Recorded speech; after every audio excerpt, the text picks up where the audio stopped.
Welcome everyone to another TAFU talk. If this is your first time joining us, TAFU is short for Teens and Friends United Nature Conservation Organization, and our goal is to join the common objectives of young people and to promote personal responsibility towards nature. Today our guest is Sue Sayer, who has been very kind and has already talked to us about real Cornish seal stories. Sue is the founder, director and chair of Seal Research Trust, as well as an internationally renowned researcher and author who loves seals and sees each seal as unique in its own way. Today, Sue will talk to us about seal habits and behaviors and the changing seal world. Welcome, Sue. Thank you very much for taking the time to teach us even more about the wonders of the seal world. I'll hand it over to you now. Thank you very much, Nika, and lovely to be with you again. I appreciate another invite to speak. Thank you. I'm going to share my screen. Sorry. Here we go. And I will get on with the talk. Can you see that, Nika? Not yet. Hopefully soon. Now I can. Now you can. Okay, so today I'm hoping to talk to you for approximately an hour about seals and their habits and their behaviours and that kind of stuff. I'm just going to time myself so that I don't talk for too long. Okay, so for me, seals are iconic. The reason being that in the UK, we have a hotspot for them, making them very special. They're our natural heritage, so they are a national treasure for us, and we need to look after them on behalf of the rest of the world. I run, as Nika pointed out, the Seal Research Trust, which started as the Cornwall Seal Group Research Trust, and there are lots of ways that you can get in touch with us. We are a 1% for the Planet non-profit partner, so companies can donate to us, but we're also registered with the Charity Commission and the fundraising regulator. I always have to say thank you to our supporters, because without them, we can't actually look after our volunteers properly and train new volunteers, keep them happy and recruit new ones. So it's really important that we do have a small amount of funding because our overheads are tiny, really. Okay, the driving philosophy for all our work is that of the ecozoic. If you've never heard of it, it's definitely worth looking up. To sum it up, it's all really about us sharing our seas, more really about sharing our planet, but fully appreciating that we're just one species on the planet that has no greater or lesser rights than all the other species on the planet. And we also need to understand that we rely on nature and habitats and species for our own existence, for the air that we breathe, the food that we eat, and the water that we drink. So we need biodiversity for our own survival. The final part of the idea of an ecozoic that I really love is that whilst seals are a high-level marine mammal, much like us, have a lot of intelligence, and we can begin to understand some of the motivations behind their behaviour, we need to appreciate that we can never be a seal, and we can never fully understand what experiences a seal has of the world. So that's quite an important point to bear in mind when I'm talking about the behaviour that we see, because I'm not a seal, so I can't really tell you how to think seal properly.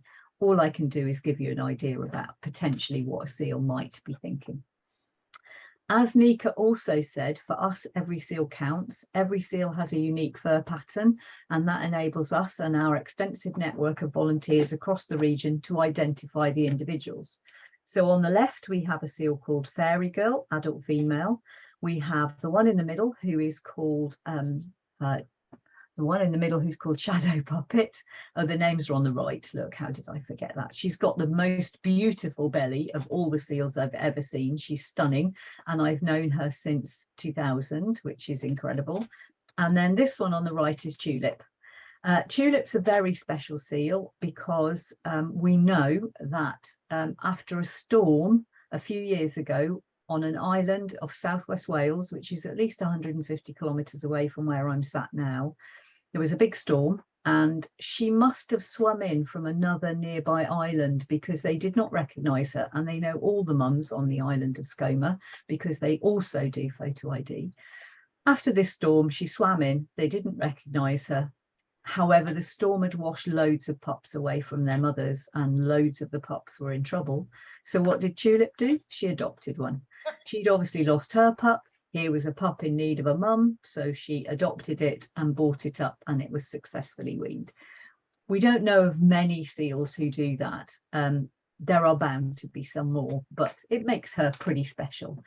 And unfortunately, we very sadly discovered her dead last year, but at least we know that during her life, exciting things happened. She became a legend in her own lifetime, but now, like all of us, she's gone. So we had a pretty exciting year last year. I'm not going to bore you with the details, but basically it was busy. It was busy. We involved lots of people and did lots of things. We identified over 13,500 seals. We did we did shed loads of surveys. I'm not even going to go through that. We did see, sadly, 134 different entangled seals, and we also had a lot of disturbance. So 1,487 seals were seriously disturbed last year in 282 events. And then we did lots of activities ourselves, just trying to spread the word about how amazing these seals are. We have two species of seals in the UK. We have common seals and grey seals, and I've tried to illustrate the differences for you here. This isn't the best comparable photo I've got, but I try to avoid using photos of seals looking at the camera, because if a seal's looking at the camera, it might have known the camera was there and it might have been disturbed. So we try to role model best practice and not use photos of seals looking at the camera. But I hope you can tell from this, these seals are approximately the same length. However, common seal head is much smaller than the grey seal head. It has a forehead and a snub nose, much shorter nose, whereas the grey seal has a flat nose profile, no obvious forehead, and it also has a much longer snout. So that's basically how you tell the difference, the size of the head. The other giveaway for me is the fur pattern. They're either tiny spots like this, or sometimes they're rings. They have ringed patterns like this all over, whereas a grey seal has much more blotchy, patchy patterns.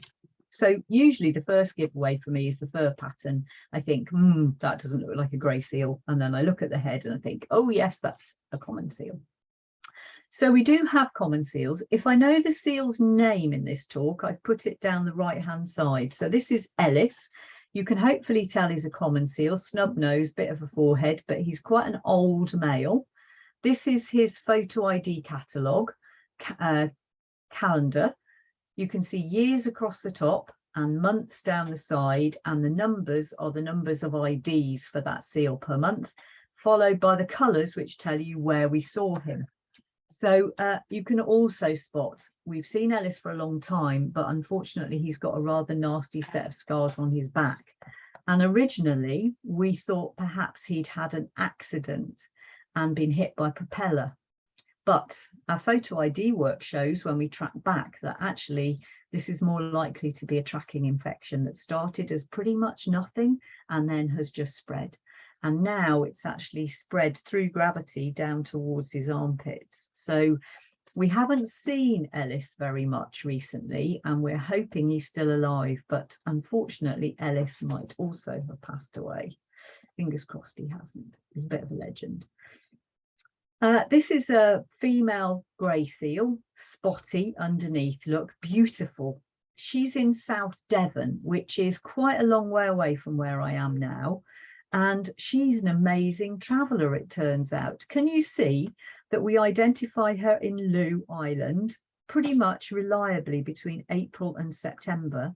And then after that, she's been seen also right the way around on the north coast of Cornwall, right up at the north bit, and she has also gone all the way round the south to Brixham. So she's a massive traveller, despite the fact that you could be forgiven for thinking she was resident in Loo, which she clearly isn't all the time, unless she just goes on holiday. Who knows?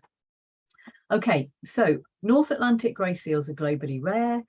We are a hotspot for them in the UK, as I mentioned before. We have around over a third of the world's population in the UK. However, when I started this 22 years ago, we had 50% of the world's population, which kind of suggests that grey seals are doing better elsewhere than they are in the UK, which is a bit worrying.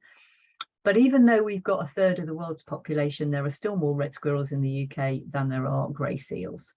I've given some links to Nika, who will put them for you to follow. I'm going to use some videos in this talk, and I know that they will not necessarily play smoothly for you. So if you go to this playlist, you will find that you can watch the talks in the videos in your own time and watch them play smoothly. I've also given Nika a link to a survey. We would love you to give us a bit of feedback about this talk so we can make it better for other people. So, grey seals, they live in the wild Atlantic Ocean. Look, there are 2 seals in this video, and this is a very, very rough sea. It's hard to film and give the impression of a rough sea, but you can see the waves coming in from the right, the waves coming in from the top. It's totally wild this particular day. But what gobsmacks me is seals have no control over their environment, none whatsoever. The only control they have, if they don't like where they are, is to move. And I find that incredible as a human. And sadly, this environment is getting less predictable and more challenging. It's changing. The 2 things that drive a seal and their movements are likely to be food and genes. So I'm going to talk to you about both of those things. I've updated this for you because things have changed a little bit since I last gave this talk. Our photo ID work shows that seals from my site, which is here in the southwest of the UK, actually go 450 kilometres up to the Isle of Man, out to the west. They go down to the south, and this is the update because seal 75, who I haven't even put a photo in of, how silly if that is me. Oh yes, I have. Here he is, look, hidden. This is him, seal 75. He was bleached blonde. So he's okay. That number will disappear after a period of time when he molts. She molts, I should say. This is seal 75, who was seen, she was released here in southern France, and 28 days later was seen here in the southwest UK.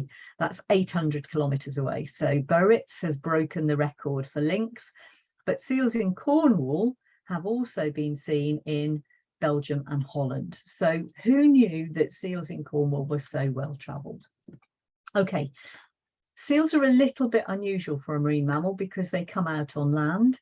They're more like seabirds who need land and sea than they are really like a true marine mammal. And they use the land to rest, digest their food, socialise, to have pups, and to potentially replenish their emergency oxygen supplies. But look at this. I find this gobsmacking. This is an adult male grey seal. Apologise, it is a bit jerky. It was taken from 400 metres away. I'll play it again. But can you see this seal is actually climbing up a metre high bit of rock on an island? So he is using his very strong shoulders, his really strong claws to hoik himself up what is actually quite a substantial step. This, on the other hand, is a pregnant female. Sorry, she's not a pregnant female. She's a pupping female. So she's got a pup on this beach. And she has got to negotiate this terrain, these rocks and boulders on her pupping beach to get to her pup to feed it. She's called Snowdrop. She's actually an ex-rehab seal. But look at her climbing up over these boulders. So the key message really from these videos for you is that coming onto land for a seal uses a lot of energy. There must be a good reason why they do it, otherwise they would not waste their energy. But if we then scare them back into the sea prematurely, all that effort has been wasted and all that energy has been wasted. So it's really important that if we see seals on land, we leave them on land. We aim to leave seals how we found them. Okay, so, and this is a speeded up video of how a seal will ideally go back into the water when it's ready. It's a seal called Three Scars, who I'm going to tell you about a little bit later. But can you see, he's kind of going, trying to keep his front and his rear end out of the water because the water's cold. His tail's up, look, because the water's cold. And finally, he commits, having acclimatized a little bit to the cold temperature of the water, and he swims off. That took about 2 to 3 minutes. So that's how long a seal will ideally re-acclimatise to the cold water compared to the land, if they're given a chance. if they zoom into the water because they're spooked and scared, then they'll get cold shock, and that affects their thermoregulation. They can sleep in the sea as well as on land, but I'd like you to look carefully at this seal's nostrils and whiskers, because seals' nostrils are naturally shut when they're relaxed, and they have to use their muscles to open their nostrils to breathe. Otherwise, of course, they get water in there. But the other thing I want you to watch here is, you can see the nostrils opening and shutting. Watch these whiskers. See how mobile these whiskers are. So I think I've mentioned to you before that they have 1,500 nerve endings for every whisker, and their whisker muzzles are more sensitive than our palms of our hands, which have 2,500. So with 43, 44 pairs of whiskers, their muzzles are more sensitive than our hands, and that's how they detect prey. So food then, I said there were two drivers, food and genes. Let's look at food first. This is an underwater video in the dark, although there is a diver's light, of course, of pregnant females. I think there are 4 of them feeding underwater in the Isles of Scilly. They have their eyes wide open, and they are trying to follow the vibrations from the fish to catch their fish. It's going to play in slow-mo in a minute, and you will see actually that this female catches the small herring by its tail, and then with no physical movements opens her mouth and sucks this fish in. So the key messages from this video, which I will play you again, is that most seal food is caught underwater and is small, so it is sucked down in one. If a seal catches a big fish, it has to bring it to the surface to eat it and break it into little bits, because they don't have molars for chewing like we do. They have to thrash it into little bits and eat the bit, and then dive for the other bits and eat them. So most food goes down in one, and their favourite prey are tiny things like this, herring or sand eels, which come from the seabed, or dragonets, and most food goes down in one. But this was a world first video because we knew that harbour seals snatch and suck. We didn't know that grey seals did it, and it's proven in this video. This is another feeding video. You will see in a minute that there is a seal here, an adult seal here, zigzagging up this gully, taken interestingly also accidentally in the Isles of Scilly by a member of the public who sent it to us. This seal is zigzagging up the gully, and we think what this seal is doing is it is herding sand eels. At one point there is kind of a flash of little silver bits, herding sand eels up to the end of the gully, and then doing a feeding frenzy set of dives as it eats lots and lots of sand eels. And what it actually does is it goes out twice and does this twice, herding them up to the end of the gully and then feeding. Again, this is a world first video because we did know there is one video out there of a harbour seal doing herding behaviour, actually herding the fish onto the land and then eating them off the land. But we didn't know that grey seals did this. So it's turned out member of the public got a really important feeding video. Okay, on to genes. So I think you know what this is going to be about. This is Crosscomb, an adult female. She's beautiful. She's light and spotty, particularly on her belly. That's what females are like, light and spotty on their bellies. Every female has a pup, potentially every year until she dies. Now, common sense tells you that they won't be fat and fit enough to sustain a pregnancy every year. However, they can, if they do get fat and fit enough, have a pup every single year. So they are potentially pregnant 24/7. Highly productive, although it takes a long time to grow that pup.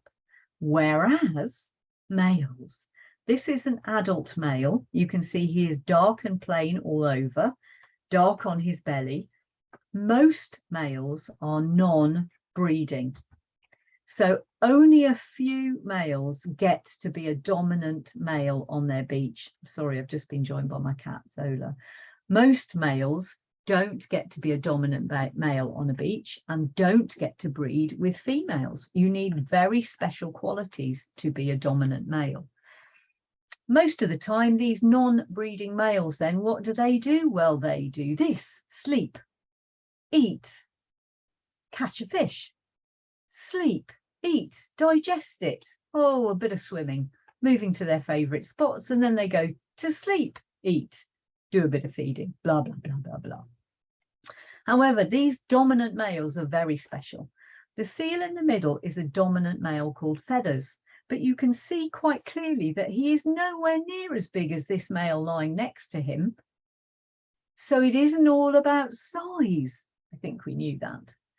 They have a very special X factor, these dominant males, that we can only begin to guess at. They have to be adaptable to deal with the changes and challenges that are thrown in front of them by their females. They have to be patient. Oh, if they mess and upset the females on their beach, the females will not allow them to mate with them. So they have to be patient. They have to wait until the female comes into season and treat her very kindly. Otherwise, she'll just say, get lost, I'm not mating with you, and go off and mate with a sneaky male off the beach. They have to be empathetic and look after their females and understand what their females need, which is protection until they're ready to mate, and then they'll mate. And they have to be respectful. So those are just some of the features. But, oh, apologies, my cat has just moved my mouse. Zola, that's not a good thing to do. They have to have an X factor. So they have leadership qualities that we can only begin to guess at, really. But nevertheless, they, you know, when you get a good leader on a haul out beach with females who are pupping, there's no hassle. Everybody knows who's boss. But if we have a bad leader, it's chaos, because all the other males want to have a go at the leader and see if they can challenge him, and they get bites and all sorts of fights. It's really horrible. So this is about as bad as it gets in Cornwall. This is the main beach master, who is the one in the sea, being attacked by a wannabe beach master who's very young, called Peapod, having a go and trying to challenge the established beach master. A lot of clever stuff is going on in this video, so I'm going to play it to you again. Okay, the main beach master is called DP2, Whiteback Sea. Okay, I'll play it again. This is Whiteback Sea, the dominant male. He's in the point of weakness on the water side of his female.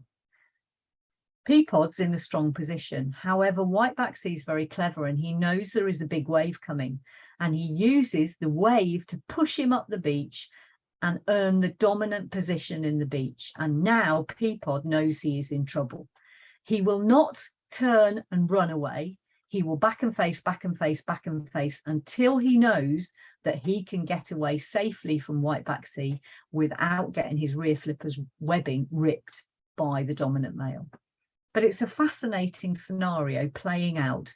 And if you've got a strong leader, this doesn't happen very often. If you've got a poor leader, it happens regularly.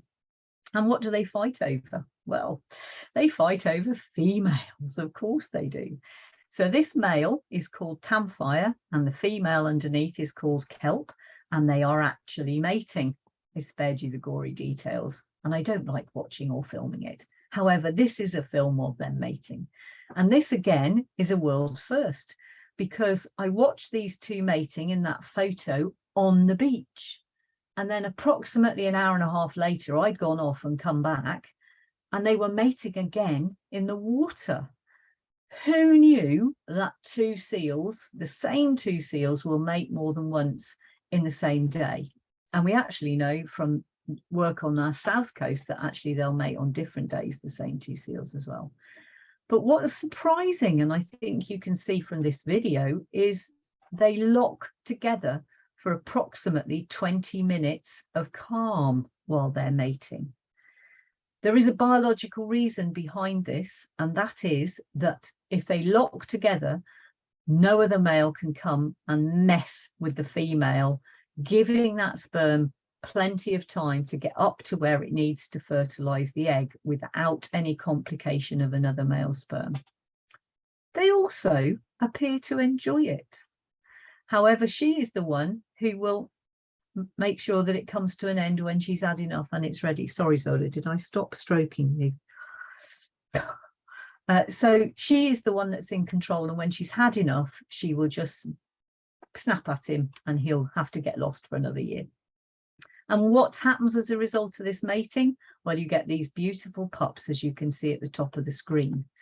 But this is a mum called Whitefish, and it's a very special video. Watch her very carefully. She is looking right, forward and left for her pup.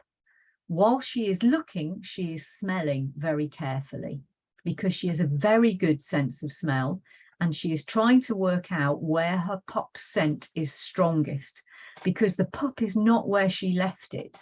She left it up the back of the beach, and since then the tide has gone out and her pup has moved down the beach. Now she's caught the scent, and now she is falling towards her pup. So I'm just going to play that again, because there's one other thing I forgot to mention, and that is, as she comes out, at some point she sneezes, and that's really to clear her nose so that she can smell better. So she just turned left and smelled. She's going to sneeze in a minute. Here we go. Come on, White. There, she's just sneezed. Whitefish, well done. She's looking either way and scenting. And as soon as she works out from the smell, because she can't see it yet, where her pup is, she can start going towards it to feed it. And this is not her. This is another female called Ringpool feeding her pup. They do this for 3 short weeks. So the mum will lose 1/3 of her body weight, and the pup will start like a thin French fry, 10 kilos, and then it will put on 10 kilos every week until it's 40 kilos at least, hopefully 50 kilos, and be like a barrel of fat. But it needs to be a barrel of fat, because if it doesn't put on all that weight, it won't survive the winter. Bit of a story about that, which we'll come on to. Okay, you saw Whiteback Sea defending his territory against Peapod a minute ago. This is him, and this is the love story that played out last autumn. So Whiteback Sea this is his calendar, and I just want you to look at the yellow site. Between 2011 and 2015, he was at the yellow site. Between 2011 and 2015, this female ghost was also at the same site, and he was protecting her from wannabe males. They mated, so he was the father of at least 5 of her pups. He would come in he was far too old to be a proper beach master. So he would come in just before she arrived. He would wait for her. He would protect her for 3 weeks. And rather than continuing to be a beach master, once he'd mated with her, he would just go off. And she wouldn't mate with any other males. She would just mate with him, and then she would go off. So they had short acquaintances between 2011 and 2015. You can see that he's only been to that site once in 2018, and she was disappeared and missing. So he came in to look for her and she wasn't around. It's a bit of a long story, that one, but it's to do with storms and climate change, why she didn't have a pup in 2018. But in 2011, he was back looking for Ghost, his girlfriend, maybe for a last hurrah, who knows? And where was she? Well, unlike every other year bar the first, she usually has a pup on the yellow site. But on 2021, she was down on the south coast having her pup, which is a little bit weird, because we don't know why she did that. Did she get caught out, have her pup too soon, have it prematurely? We don't know why she pupped on the south coast, but she broke her own rule of site fidelity. So they're supposed to show site fidelity, but they don't always, and clearly she didn't. Disappointing Whiteback Sea, because she was not where he was expecting to find her. Who knew that seal love stories could be so complicated and sad? Right. This is quite a scary video, but it has a good outcome. So this is Ghost, okay, with her pup, which is the one on the left. But you saw, didn't you? I'm going to play it again. you saw a massive wave come in. And what happened is she is protecting her pup first. That's her top priority from this big wave. However, as she came out of the water, she noticed this pup that is not hers was also at risk. So what did she do? She took responsibility for this pup too and tried to help it. So she thought, it's in trouble. Look at this wave. I'm going to have to get it out of the wave. So as soon as her pup was safe and not going to be washed back into the sea, she scared the other one and told the other one to get up the beach. Come on, get away from here. And it went up back round the boulder, and the volunteer who took this, Simon, said that the other pup was saved from being washed back into the sea by Ghost. And this is, you know, this harks back to the idea of an ecozoic for me. There are things these seals understand, appreciate, experience, get that we never will understand. And I think this video begins to speak to just how complicated seal behaviour can be. You now know that pups are fed for 3 weeks and then their mothers leave. But this is the fattest seal pup I have ever seen. It must be close to being weaned at 3 weeks. It's huge. It's almost as fat as its mother. You will also notice that it has lost its long white fur and has transformed into a grey malted pup. Beautiful, but very, very fat. It needs this fat to survive its first winter, because the one flaw in the plan was that the mothers cannot teach their pups what to eat or how to catch it. So they need all those fat reserves to tide them over while they teach themselves to feed and what to eat. Okay, the one thing I mentioned earlier was that their habitat is changing.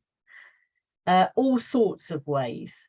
Prey is changing. How much fish they can catch and what species is changing. Our activity is changing, and there is an awful lot of this accidental bycatch. Because the timing of our because the timing of our peak haul out season at my site has got earlier and earlier and earlier, it is now overlapping with the mackerel season that has got later and later and later, and we're getting more of these hooked seals than ever before. Also, there's more plastic in the marine environment, and this is a pup in Cornwall being brought up amongst all of our waste plastic. We know that through climate change, the sea is becoming more acidified. We know that sea level rises are happening. We know there are more extreme weather events. So that long story I said about 2018, why Ghost didn't have a pup, was because in 2017, we had a massive storm. She lost her pup in 2017. It didn't make it. And because she didn't get to feed it, her hormones weren't right for mating in 2017. So she didn't get pregnant for 2018. So the impact of the storm in 2017 meant that Ghost and others didn't have pups in 2018. We had a 46% pup drop in 2018, probably as a result of climate change. And then there's all these other things that we're changing. So, you know, there's a lot more activity around our coast than ever before, a lot more wild swimming, a lot more kayaking, a lot more supping. That's fine. We love doing that too. But we all need to learn how to share this environment without impacting these incredible creatures. We need to learn to be better neighbours with marine life. And then the stuff that goes out of our houses, more chemicals than ever before. For example, I take prescription medication. I wee it down the toilet. Those hormones and those drugs that I take and am prescribed to take end up in the marine environment. So believe it or not, in the Arctic, phytoplankton has been found with ibuprofen in it. That's how much we are changing our marine environment, and it's changing faster than ever. So just to go through some of the seal changes that is driving, our peak season used to be April, and I said it got earlier and was now overlapping with the mackerel fishing season.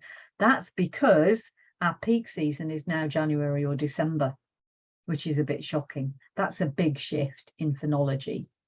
Our pupping season used to be most pups born in October, followed by November. And now most pups are born in September, followed by August. That's our peak tourist season. So now we've got lots of tourists and vulnerable pups on beaches, overlapping spatially and temporally. So it's quite scary. Also, we've had changes with haul outs, with some haul outs being used in the summer and they never used to be, with some haul outs moving from one side of the headland to the other, and for some new haul outs where seals hopefully have recolonized where they had been lost historically because of our activities. Climate change then. These two photos I'm about to show you are a week apart. However, I just want to point out these two holes here in the cliff. These are seal pupping caves. And the last time I saw one of my favourite seals, boomers, was outside these pupping caves just before this cliff collapse. See the date here? It was 2011. This is a week later. So this is peak pupping season. And this is what it looked like a week later. I will go backwards and forwards. You can see that the entire cliff has collapsed. There is a film on YouTube by Cornwall Climate Care called Under the Surface. There's actually a video of this cliff collapsing in that film. And we do a short bit about all the impacts of climate change if you are interested. But to be honest, it only takes a small bit of cliff collapse on a haul out beach to kill seals. So our coast is eroding faster than ever. That's having an impact on seals. And of course, the last time I saw boomers was just before this collapse. So I know that mums and pups will have died in this rockfall and been trapped in those caves. Marine debris. We all know about marine plastics and single-use plastics and how bad it is. You know, I use reusable mugs, hot and cold, because that's much better than single-use plastic. This is a seal called Arrow who just thinks all this plastic is far below him. So he's going to haul out on the rock to get out of it. And I mentioned earlier that seal pups have to teach themselves to feed. How do they do that?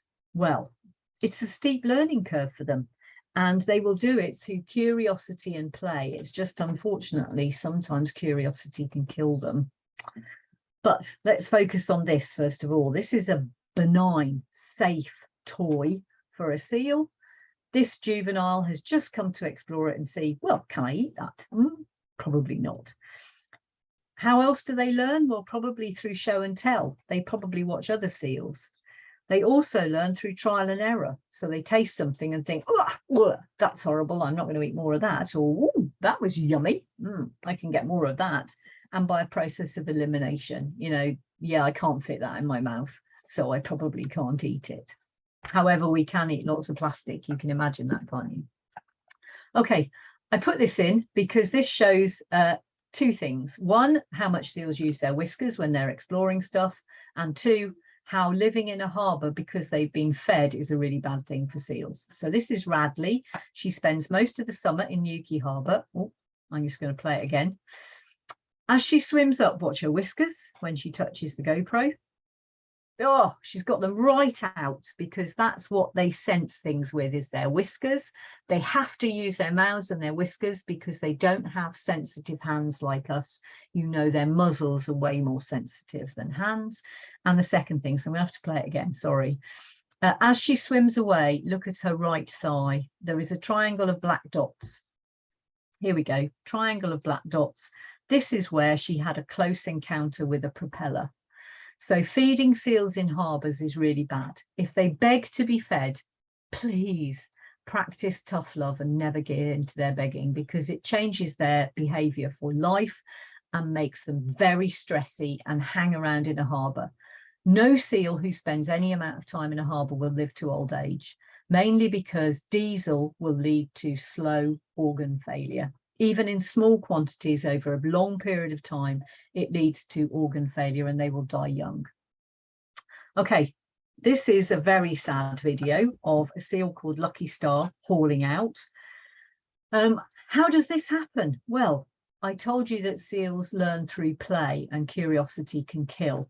So if you have a mattress of net in the water, look, like this, a seal will play with it. However, their panic response is to spin. And if you've got a mattress of net like that, and you get your flipper caught and you panic and you spin, it cocoons you up in that net. Fortunately, the volunteer who took this was extraordinarily relieved and watched the seal unspin itself out of trouble. But if you've ever tried to untangle a bit of net like this or a bit of rope, you know that you don't often do that. I did it with a bit of wool the other day and had to break the wool in order to get the knot out of the wool. It's really hard to untangle stuff like that. I'm just going to play this video again because actually this is a small bit of trawl net that this seal has played with and explored and got into trouble with it. They play with it because it's a bit like kelp and they love playing with kelp. This seal was the first time we ever saw him. He came out on the beach and can you see he's sniffing, he's looking, he's not sure about whether it's safe to haul out. He sees a person on the cliff top and he legs it back into the sea. He was disturbed 4 times before we were actually able to find him in a place where he could be rescued. And what did I do? I called British Divers Marine Life Rescue. There's a talk on TAFU about rescues with Dan Jarvis. It's well worth a watch. Dan Jarvis and I rescued this seal and cut the net off it and it survived. But it took 4 months to do it because it kept getting disturbed back into the water. And by 4 months' time, the wound around its neck was hideous. But it's not just fishing stuff that's a problem. Flying rings are also a problem. So if you like playing frisbee on a beach or near a river, please just use solid discs. Don't use the ones that a seal or a dog can stick their head through because they're a danger to marine life if they get lost into a watercourse. We love playing with them too, but discs, solid discs, are much better than rings. Disturbance in the summer is a really big issue because we have pregnant females like Radley, the one who came up to touch the GoPro. They like to haul out and rest. And if a female doesn't get fat enough in the summer to feed her pup properly in the autumn, it won't have enough fat reserves to survive its first winter. So the impact of disturbance in the summer is not only invisible because it's energetic, but it's delayed because it resulted in the fatality of a pup 3 months later. So we need to be very careful and understand that impacts of disturbance are invisible and delayed a lot of the time. Okay, there are all these people around these hauled seals. This male is trying to protect this pregnant female, but after this photo was taken, it just went into the sea and gave up. And then the female had a spook and bounced on the pup to the sea to get away from these people. Please don't seek out water encounters with seals. Don't try and swim with seals, and please give seals space. 100 meters is the recommended wildlife safe distance to stay away from a seal. This is a seal tombstoning, means jumping off a rock into the sea. We do that. Seals do it too. Remember, they'll get cold shock from doing this, but worse, they can injure themselves badly. They can break their jaw on these rocks that are just at the surface. They can snap a rib when they're doing it, or they can gash a belly if the rocks are sharp. This is probably a death tombstone. It will be delayed, but this poor juvenile doesn't have fat reserves to protect it, so it has no fat to keep it in, blubber to protect it and bounce on. So it's decided that whatever it's looking at is far more scary than the tombstone drop, and it's going to break its bottom jaw and break a rib. Those are probably going to be life-threatening because it will not be able to feed itself. So you can't see any of this, but it probably happened afterwards. More obvious is when seals stampede over rocks. Can you see this seal has blood on it already? I think the frisbee seal, the flying ring seal, is here, look. But this seal already has blood on it because it's gashed its belly as it's going over the rocks. They will rip out claws because their claws get trapped between rocks as they go. And I know from experience that if I now zoom in to this photo after the stampede, what I will see is this: blood trails going to the sea. On this particular day, there were 19 different blood trails. So 19 seals in a stampede injured themselves as they went to the sea. But, from the cliff top, this is invisible. There's some good news, however, and that is, whilst disturbance is always a waste of energy, sometimes results in injury and can be fatal, and in the wild every calorie counts, so can make the difference between life and death, particularly for a pup. The good news is we can all do something about this today. There is a report. I've given Nika a Google Drive link with lots of resources, and in that Google Drive is this report we did for DEFRA, which is our statutory agency in the UK. We did some really big surveys, systematic surveys in 2021, and basically we looked at seals and we looked at people. This was 2 hours around a seal haul out. You can see it's very busy with lots of different activities, tripper boats, non-motorised boats like kayaks and other motorised boats. Very busy place. What we discovered in our research from 2013 to 2021 is that disturbance is an issue all the way around our southwest coast, bar a few spots. And in some places there are some hot spots, but you can look at the report for this. What we discovered is that with the worst level of disturbance, it peaks in the summer when more people are around. However, more seals are affected in the winter when there are more seals about. So it evens itself out over the year.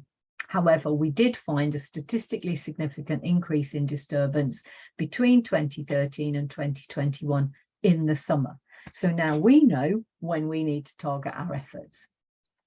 In addition to this, we did a lot of very systematic surveys in 2021, which we could compare to stuff we'd done in 2019. And what we discovered is actually there wasn't a huge increase in disturbance over those 2-year period. We hope this is because we've done shed loads of work trying to reduce disturbance. What we also discovered is that, sorry, the impacts vary according to site. And therefore we need site-specific management plans. I'm just going to have a drink, sorry.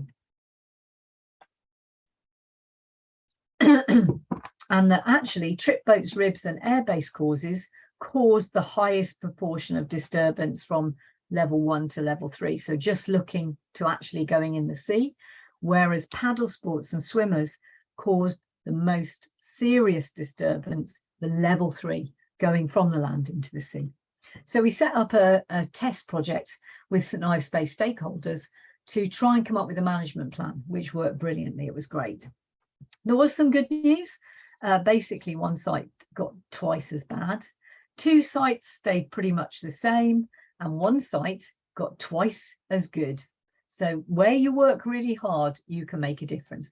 And all we need to do is point the finger at ourselves and say, did I give seal space? And if everyone does that and goes, yep, I gave them space 100 meters, then the problem goes away tomorrow. So we had lots of recommendations as well. You can have a look and read them if you wish. We've got some paddle sports stickers, which we have sent to Wales. This has got the Welsh sticker on it. We've sent to Devon, and these are the ones that we're sharing. So if you want a sticker, you can just get in touch with me. We've got a Seal Alliance, which is a group of seal groups all linked up around the UK to try and share our resources and share our expertise. And you can see there are lots of groups in that, and I chair that working group.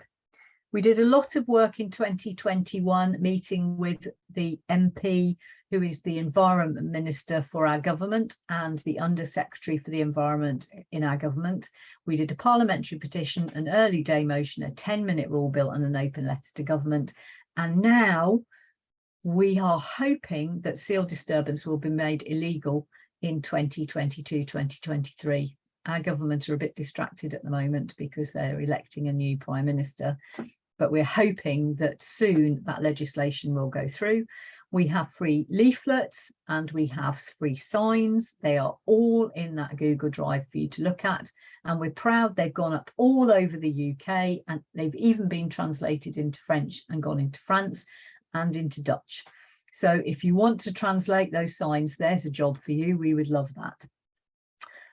I mentioned at the start that I don't use photos of seals looking at the camera, because if they're looking at the camera, they could have been disturbed. We prefer to show photos of seals looking relaxed, doing their normal behaviour, taken from a distance, #use your zoom. We tend only to show photos of small numbers of seals as well. We don't give out the name of where we see seals because that just drives up the disturbance issue. We use generic names. So my site is called West Cornwall. If people want to find out, they can message me and I will tell them, but we don't put that out publicly.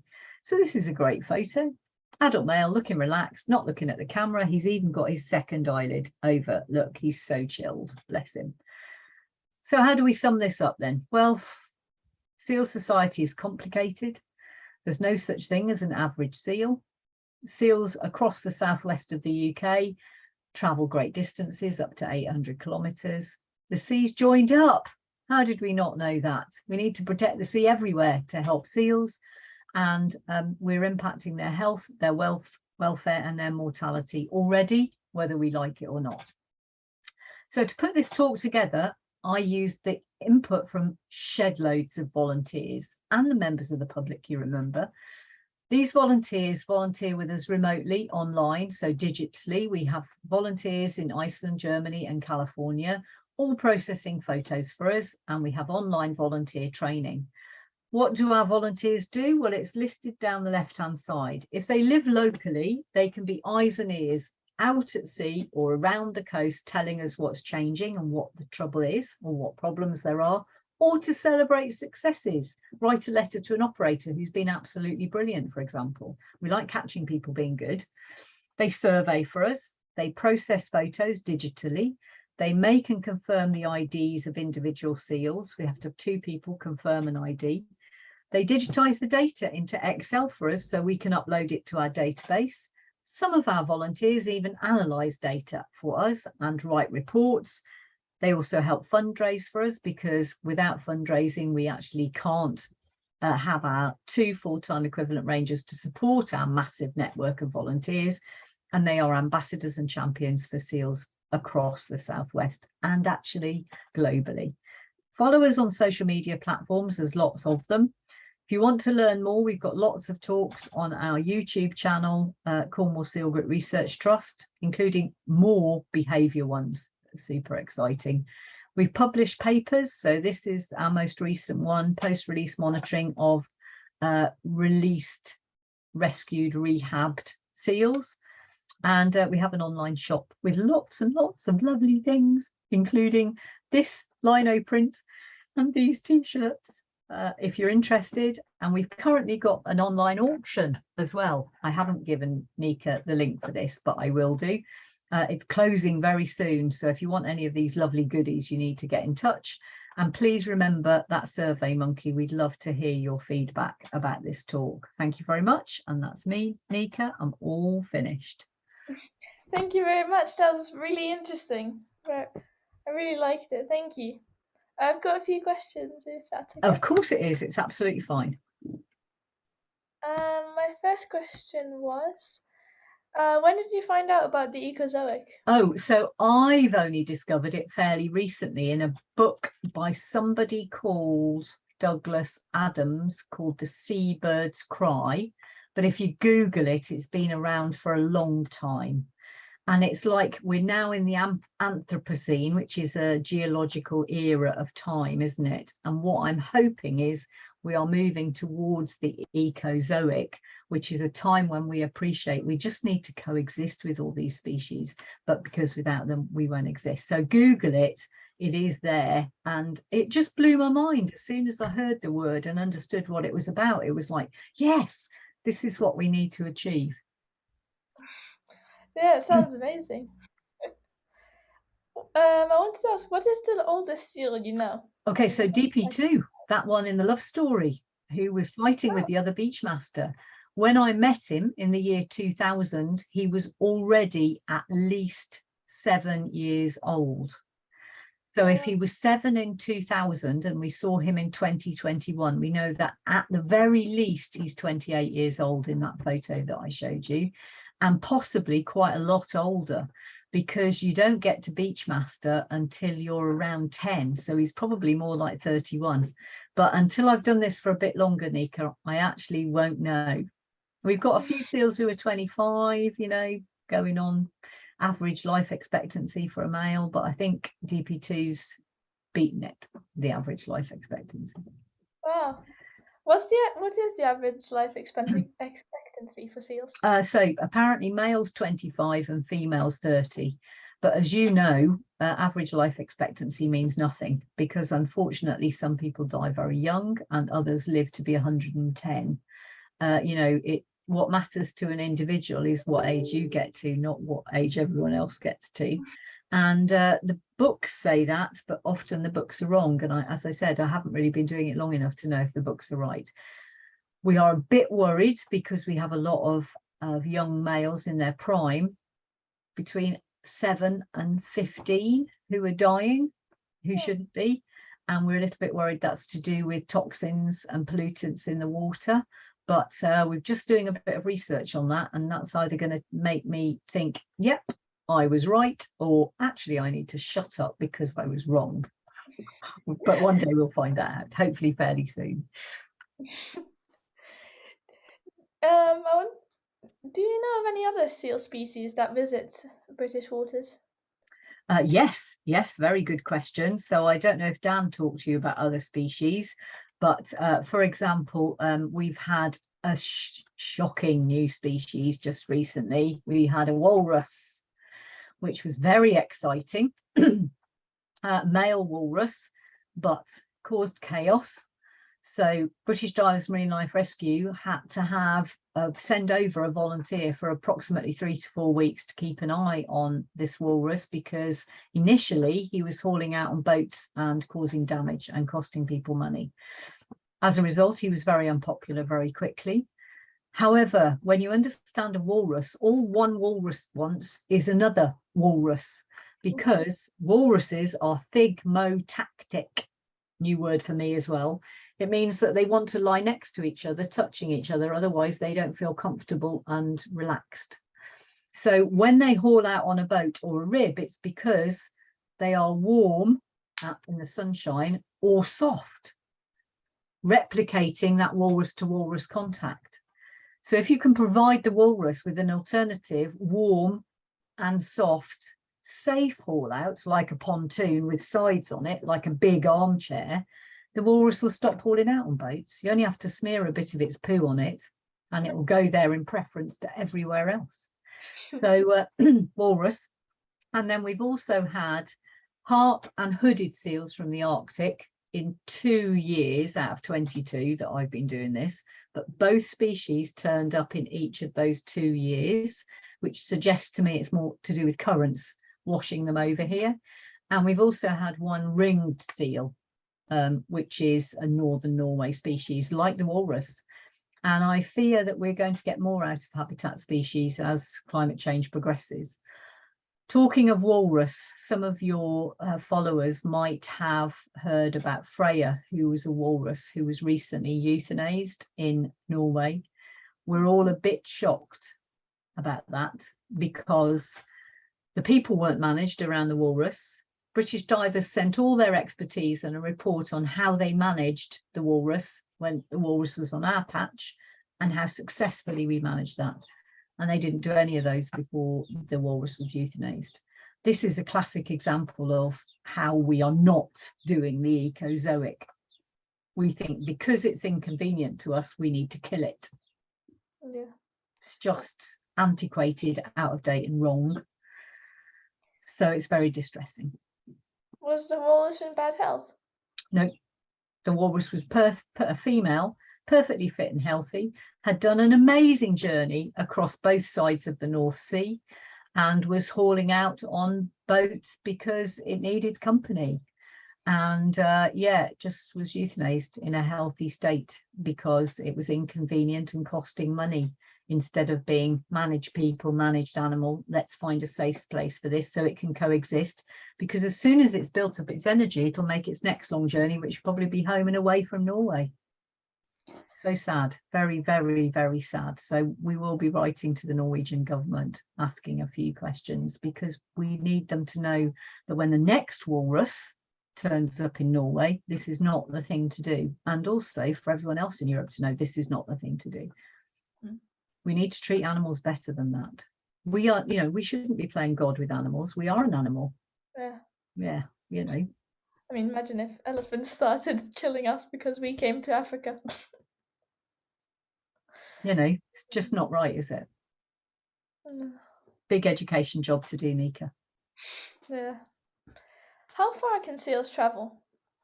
It's a good question. Answer, I don't know. But obviously we've had the Bay Ritz seal number 75 travel 800 kilometers, and what's incredible is it did the 800 kilometers in 28 days, less than 28 days. We've also had the books say seals would do top speeds of 25 kilometers an hour and top distances of 100 kilometers in a day. And we know of one seal flower who did 300 kilometers in 3 days. But that's all I can tell you. I can't make any other generalizations from that. Well, sounds amazing. Very fast. Yeah, it's very far, but I don't think all seals do that. So I don't really understand why some seals have a small range of movement and other seals have a big range of movement, like that one from Bay Ritz. And I think maybe it's to do with food. So why would a seal swim from one place to another? Well, to find food and genes being the main drivers. So maybe if you're a young seal doing the teaching itself to feed and you swim and you can't find a good place to feed, you keep swimming. Can't find a good place, keep swimming. Still not found a good place. I've gone a long way and now I found a great place to feed. Okay, and I'm now going to try and make my way back to where I fed before, because you can't keep feeding in the same place, otherwise you're going to run out of food. So you have to rotate your feeding spots, and there are usually, I'm thinking probably 3, possibly more. So you rotate round them. But of course, by that time, you've got a massive range because you didn't find good food straight away. Whereas if you swim a distance, find food, you don't need a big range in order to travel. And I think seals stay in that mental map that they create within the first 18 months of their life. And so some seals then will stick with that big range and rotate those sites, and others will have a much smaller range. It's only guesswork though, you see, because I'm not a seal. I can't imagine what it is to be seal. Yeah. What is the highest that you know that a seal has climbed, like in one go? I can't answer that really. I don't actually know. And it depends whether you mean vertically or angled. If it's angled, very high, because when I've been surveying for Natural England on the Isles of Scilly, they've been 30 meters above the water. Wow. But it's not like that. But it is kind of like that, you know? So it's pretty steep on an island. So I don't really know, but I think in other places, I mean, seals have been found having pups on the top of islands before in lots of places, so probably quite high, and a long way away, surprisingly long way away from the sea sometimes as well. Mm-hmm. Do pupping females ever leave their pups to feed? Do they ever leave them or teach them? Leave them. Leave them to feed. So I don't think yes, when the mums are, if this is what you mean, the mums will feed their pups and they will leave their pups during that 3-week period. So they won't stay on the land with them all the time. They will go and rest in the sea if the sea is close-ish. So in Cornwall, they'll go into the sea to rest, certainly during the start of their feeding cycle, because they're not 100% sure the beach is safe. So they'll go back to the safety of the sea just in case. And then they can't be bothered at the end of 3 weeks. They've had it and absolutely exhausted. So they just go with their pup and stay on the beach. But they don't feed during that time. So even if they go back into the sea, they don't waste energy actively feeding. They have to fast. Likewise, beach masters have to fast. So that's why beach masters need to be massively fat at the start of their pupping season, and females have to be massively fat. But the reason a mum leaves her pup after 3 weeks is because if she doesn't, she will starve herself. So she has to go at 3 weeks. There must be a hormone switch flick to mate and then leave, and then she leaves. But sometimes they swim, like we know from our photo ID work, they'll swim 150 kilometers before they start feeding, because they don't feed here, they just pup here. Complicated, isn't it? Yeah, wouldn't it be more like convenient to have pup next to a feeding site? Yes, it would be. Well, you know, it is a feeding site for some seals, but not for all the pupping mums, because it's not part of their, I mean, I think what happens with a mum is she has a pupping site and then several feeding sites that she rotates round. So Ghost didn't come back to her pupping site when she didn't have a pup. But you'll have noticed we only had sightings during the pupping season for her. We don't know where she goes. She's not across our region anywhere that I've seen. She's not in Wales and she's not in France. Where's she going the rest of the year? Maybe ours are silly, but we don't know. Wow. Wow. What do you do if seals approach divers? And do they ever do that? So if you're in the water, swimming or diving, a seal will approach you for sure. And the key thing really is to be uninteresting. So if you've got a camera and you're doing all sorts of things with your camera, that's probably quite interesting, and the seal will want to come and mouth it. They mouth, they don't bite, but it looks like biting because it kind of is. They're mouthing to test the density. And of course, they'll mouth your arm. So if you put your arms out, they'll mouth that. And if you rip your arm away, they could potentially rip your wetsuit because their teeth are very sharp. If you've got bare arms, well, that's asking for trouble. So you keep your arms to yourself and you just kind of stand, lie in the water, keep an eye on them actually, so that you know what they're up to. Turn round if you have to, because they're behind you, which is what they often are. Keep an eye on them and then try not to interact with them. And as soon as they've sussed you out and realised, gosh, you're incompetent in the water, I'm off to go and play with something a bit more interesting, then that's the best thing you can do, really. And when they leave, don't follow them. We do ask people, swimmers or divers or snorkelers, to not choose to do those activities in places that are really well known for seals. Because if a seal's in the water, it should be sleeping or feeding. It could be sleeping at the surface, but it could also sleep on the seabed in part of a sleep cycle. So if there's a seal lying on the seabed, it was asleep. If it's opened its eyes, you've woken it up. So the best thing to do is to leave a seal on the seabed because it was sleeping. If it's at the surface bottling, it's sleeping, so you need to leave it as well. And if it should be actively feeding and it's one of those juveniles that's teaching itself to feed and you distract it for an hour, that's an hour of time when it should have been looking for food and it didn't. So, you know, we just need to think, if it's a one-off, it's not a problem, is it? But there are more and more and more and more and more and more and more of us around the coast doing these distracting things. So the less distracting we are, the better. Yeah, makes sense. The next question I had was, are there any factors that happen in a male's juvenile when it's a juvenile that could affect if it becomes a beach master or not?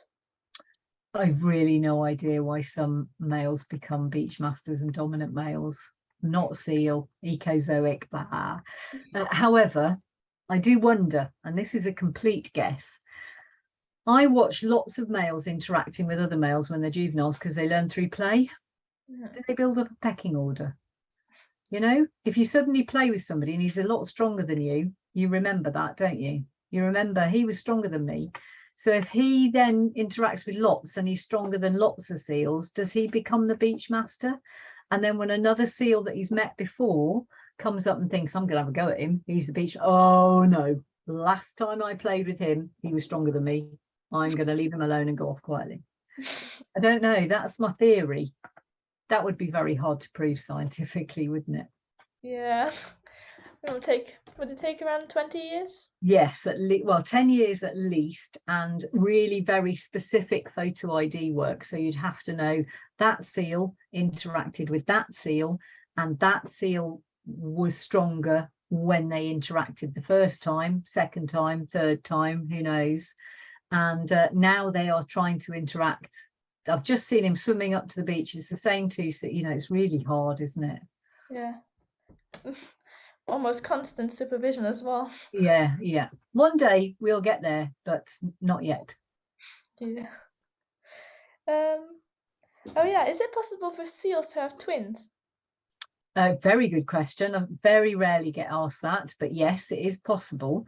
And about 45 years ago, 40 years ago, I believe there were twins, grey seal twins, born at the Cornish Seal Sanctuary.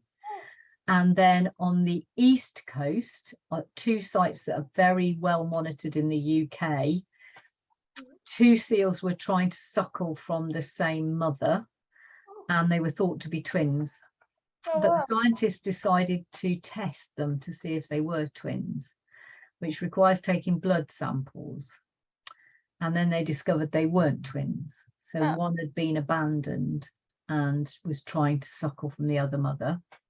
So she allowed it? Yes, and sometimes that does happen, which kind of makes me think sometimes that mothers, if a mum goes back to the same beach to have her pup, and then she has pups who are then grown up, they will go back to the same beach. So you might have mothers, daughters, sisters all on the same beach having their pups.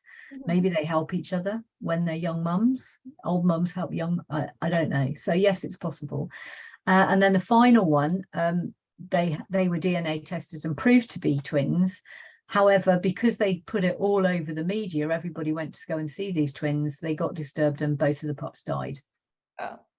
Because it's almost impossible for a mum to feed a single pup successfully for it to survive the winter. If you're trying to suckle two pups, both of them are not going to make it. So it's a bit sad. So that's why I guess that doesn't get propagated in evolution, because those pups don't survive to adulthood, so they don't have pups to have twins, if you see what I mean. So the twin gene gets lost. Yeah. How is it possible to take blood samples of twins without contaminating them with your scent? You answered your own question. It's not. Oh. Really, it's not. It's very invasive, isn't it? Because you have to stick a needle in. And you have to stick a needle in a very specific place in the middle of the back in order to do that. Do they stay still? I'm not even going there. I don't know, because I've never done it, you see, because I'm not a rehab person, but I know it can be very difficult and challenging to get samples. Do seals ever eat plastic? Yes. We haven't had many seals who've been post-mortemed, full stop, but a very small number, I think 2 or possibly 3 of the seals that have been post-mortemed have had plastic in their stomach. However, microplastics, whole different ball game. So microplastic, I mean, if you swim in the sea, you'll be swallowing microplastics. They'll often get wedged in your stomach lining. Same happens with seals. So microplastics have been found in multiple marine species, not just seals. Microplastics have been found in our stomachs. Microplastics have been found in our blood. That's a bit worrying, because you know that anything that encourages clotting in your blood is a risk for a stroke. So, we really need, microplastics, definitely, yes. And hooks as well. They found hooks in seal stomachs. That sounds horrible. That is horrible. Do seals ever get scared by boats? Yes, seals are routinely scared by boats. They're scared by pretty much anything that gets too close to them, and anything that stops to stare at them. So if I stare at the camera for 25 seconds and directly at you and eyes wide open looking at you, it starts to make people feel uncomfortable, doesn't it? Because it's not nice staring. Intense staring is not nice. And the seals feel the same. Why would they react any differently to that? And the other thing is, seals have a predator response. So anything that stops to look at them could be a predator. So they're going to go into the safety of the sea. They then realise that actually that's not a predator. It's not an orca, which is their only natural predator. So they can play and interact with it because they feel comfortable in the water, and they can see that we're pretty hopeless in the water. But boats, interestingly, have an engine sound often, and seals use their hearing to work out if that engine sound is constant. So they could tell if the boat has slowed down, that's a worry, or if it's a constant engine sound, then its motion is predictable to the seal and it knows it is not stopping to look at it, it's just moving sideways past it, so it's not a threat. However, kayaks and sups are silent. They don't have that extra information being communicated to the seal. So they have to be extra alert and watch for it. And the trouble with silent craft is that the seal's sleeping and doesn't realise they're there until the very last minute, when suddenly they hear a paddle splash. And it's like, oh, what's that? Oh, and straight into the sea, because they're quite close and they didn't have time to acclimatise, watch, predict which way it was moving. And then, of course, the splash is an issue, because a panicked seal will crash dive and create a splash. And seals are triggered to be alert to splashes, because if another seal's crash diving, there's a threat. I might have to do the same. So yeah, it's splashes probably not good as well. So we all just, 100 meters, if we all stayed 100 meters, use binoculars, massive zoom lenses, we don't get such a good view of them, admittedly, but we're not affecting them. So we need to get away from this idea that we can get up close and personal with wildlife. We can't get up close and personal with any wildlife without interfering with it and impacting it. Yeah. We need to learn that. Yeah. How good is seal hearing? Oh, very good question. I'm beginning to learn a bit about seal hearing. In the air, they have the same hearing range as us. So if we can hear stuff, they can probably hear stuff. However, they have an amazing adaptation for the water, to hear better underwater than in air. So they can pump blood into their middle ear, which affects the communication and transfer of vibrations through their inner ear, so that they can hear higher pitches underwater than they can in air. Oh, wow. And then when they come back in air, they empty the blood out of that middle ear, so that they can't hear those high pitches anymore, but they can hear better generally. And apparently, I have got some somewhere, but apparently they have really big, we've got 3 bones in our ear. They have really big bones compared to us. And that gives inertia. Well, it's a bit complicated. Yeah, look up, see if you're interested in it, look it up, because it's quite complicated. And again, an adaptation. They have an adaptation in their eyes. Basically, their eyes are designed for water, so they would be quite blurry in air, but for 2 adaptations.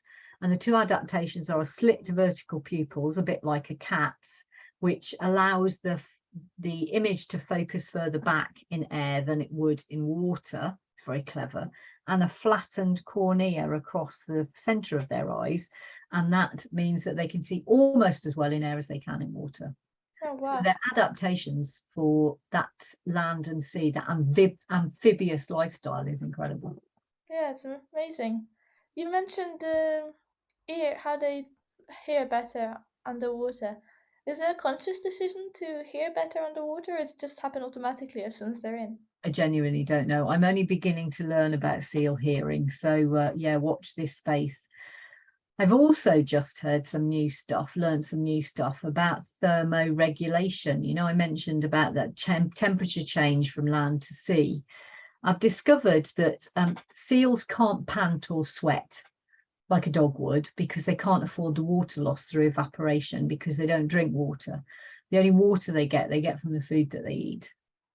So I mentioned in my other talk that crying seals are good because they're well hydrated and have got enough spare water to clean their eyes. How do they thermoregulate then? Well, they have counter-current heat exchange systems in their flippers, which means that arteries go out, and wrapped around those arteries are veins. And if you want to lose heat, you don't use your veins to reabsorb heat going back into your body, so you lose it. But if you want to reabsorb heat, any heat going out in the arteries is reabsorbed by those veins and comes back into the body. So that's really clever. But they also thermoregulate with their noses. Apparently we do that as well a bit. I'm not going to go through the details of it, because I have to read it to be able to remember it, because I haven't learnt it well enough myself. But basically there are really intricate structures inside a seal's nose. I can show you that one day when we do the Septimus talk for you one day. We can show you those, and they're called turbinates. And 2/3 of a seal's nose's turbinates are used in thermoregulation to do the same thing, to lose heat or catch heat, depending on what they need to do. Wow. Sounds very complicated. How did you manage? We are complicated. All mammals are complicated, aren't they? Yeah. Very big evolution. Amazing evolution, yeah. Right. I wanted to ask, are places like the National Trust sites where seals might have pups or just stay on land, is that bad for seals or is it good for seals to have? To having the National Trust own the sites where they are? No, to have lots of people visiting those sites. Oh, have lots of people visiting. Well, that's a double-edged sword, isn't it? If people don't see seals, they don't learn to love them, and then they don't want to protect them. If people see seals, they go and learn about them. They go, wow, they're amazing. We need to look after these incredible creatures. So managed people learning about seals is what we're aiming for. And the National Trust are pretty good at conservation. So at my site in particular, they heavily manage people and they put out messaging about how to watch seals well, about being quiet. This is their home. We need to look after them and be good neighbours to them, that kind of stuff. It's where seals have no managed protection that they're most at risk, I guess. Yeah. But there are very few places, in fact, I don't think there's anywhere in Cornwall where seals don't interact with people anymore. We're everywhere. There are no places where they can go and rest safely and not be interrupted. Everywhere's interrupted now, and that's a big worry. If we as humans are chronically stressed, it makes us very unhealthy. We don't realise, I know because I've retired, and so is my partner, you don't realise how stressed you are until that stress goes away. And it takes about 2 years maybe for you to suddenly realise, my partner is actually a different person to the person he was when he was chronically stressed. Because you don't realise how it impacts you, and it impacts everything you do. Chronic stress is hideous, and it's affecting, our seals are chronically stressed. How's it affecting them? We can only begin to imagine. Yeah. Sad. Really. Very sad, very sad. And that's why we all need to get these messages out there. And you're doing a great job of doing it with a really important audience, which is a younger audience. So well done, you. Thank you. I wanted to ask, are adult seals curious as well? They're not as curious and playful as juveniles, for sure. However, I've watched adult males play with each other very affectionately, not in a sexual way at all, but just very affectionately. It's like they found an old mate, and God, it's good to see him. So we'll have a bit of a spar with an old mate, like human males do, I guess. Some human males never grow up either. Some human females never grow up either. However, what you never do is you never see females playing with females. I've never seen a juvenile female playing with a juvenile female either. You see juvenile females playing with juvenile males, you see males playing with males, but you never see females playing with females. And as soon as I say that out loud, I know that I'm going to be proved wrong, because I've been sent a video of 2 seals interacting ridiculously playfully in South Wales by one of our volunteers. Guess what? 2 females. I'm sure it's 2 females. So there's an exception to every single rule we ever come up with. That's just how it is. That's what wildlife is all about. Yeah. Exceptions to That's the rules. great thing about it, really. It's wonderful. It keeps you on your toes. Proves you wrong all the time, and I love it. Would the drones scare seals? Yep, drones would scare seals too. Drones have lights underneath them, which seals can see, and they create a high-pitched sound. Provided you're far enough away and you're downwind and you're directly above, because seals are a bit like penguins. You know that penguins can't look up, otherwise they fall over backwards. Seals struggle to look right above them. So if you come from a great height directly above them and stay a really good distance away, again, You know, at 200 meters, you need to be thinking, is the seal looking and hearing? Is it responding? If it is, it's too close. But I would say probably 100 meters would mean that chances are the seal couldn't see you. But we don't really want too many drones around seals because the risk of disturbance is clearly going to be quite high. And you have to come in from above, because if you come in at an angle, the seal will seal the lights. Yeah. And that'll spook them. How can you come in from above then, though? Have to be really, really high or something? Say that again, Nika. How could you come in from above? Would you have to be like really high? Really high. You have to come in, you know, you have to come in from the side really high up. So there's no way they can see the lights and then drop down. We have actually got in that Google Drive a best practice guide for UAVs, unmanned aerial vehicles. And we do also have kayak guides, SUP guides, swimmer guides, diver guides, boat guides, all of those things. They're all in that Google Drive. So best practice, you know, seal friendly practice for different user groups. They're all in that. Swimmer guides, they're all in that Google Drive. Great. I'll have a look at that after this. Excellent. Thanks, Nika. Last two questions. What happens if a baby seal is touched? It's a very good question, but bearing in mind that smell is such a strong scent for seals, much like a dog's, you know, they can tell the difference between different dogs. You know, they can see with scent, can't they?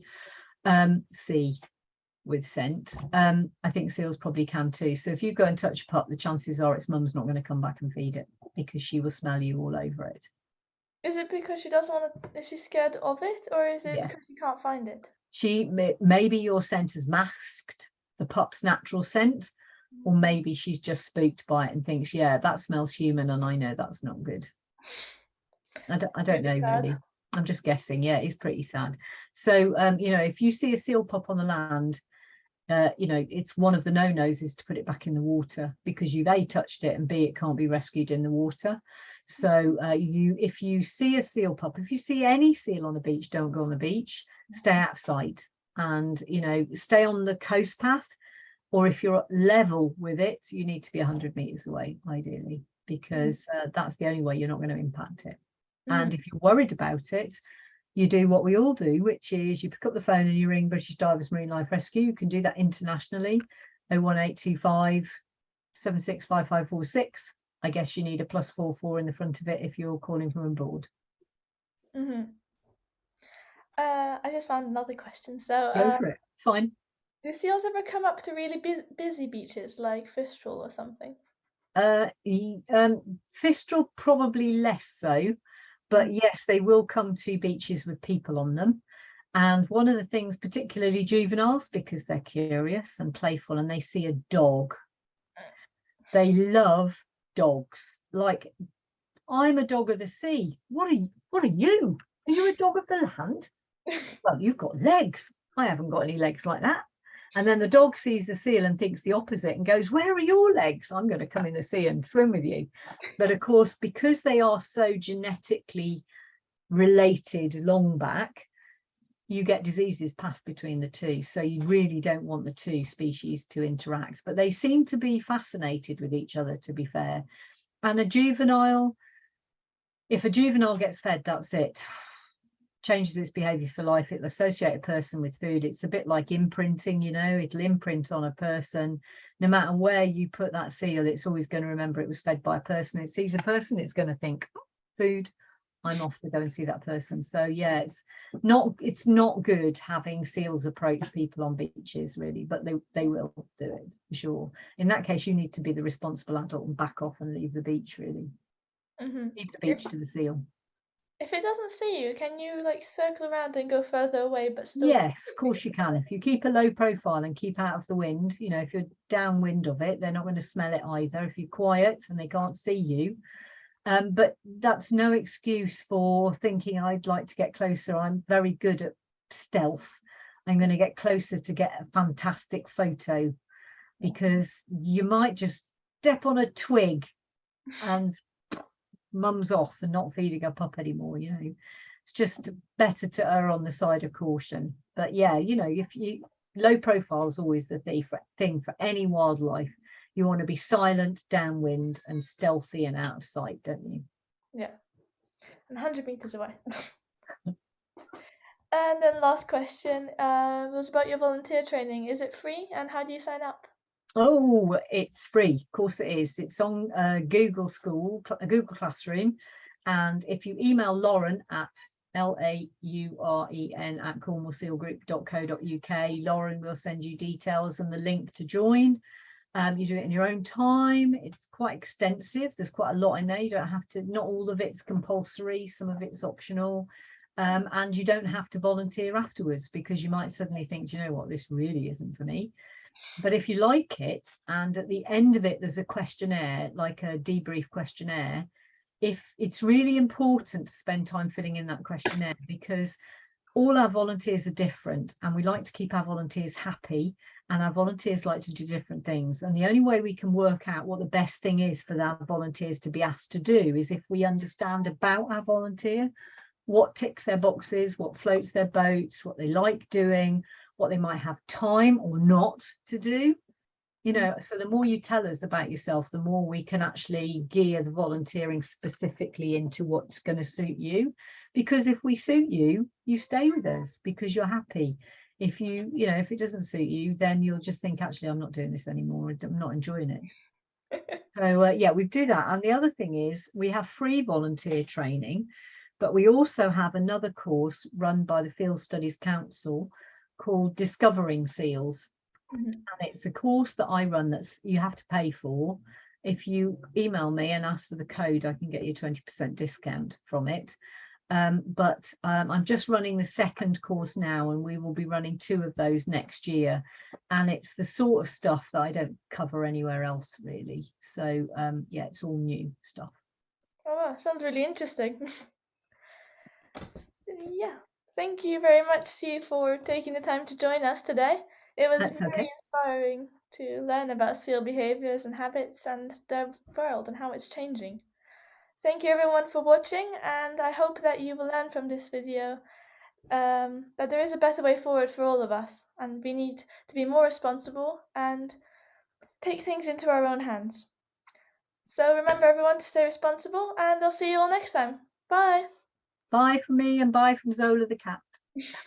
Bye.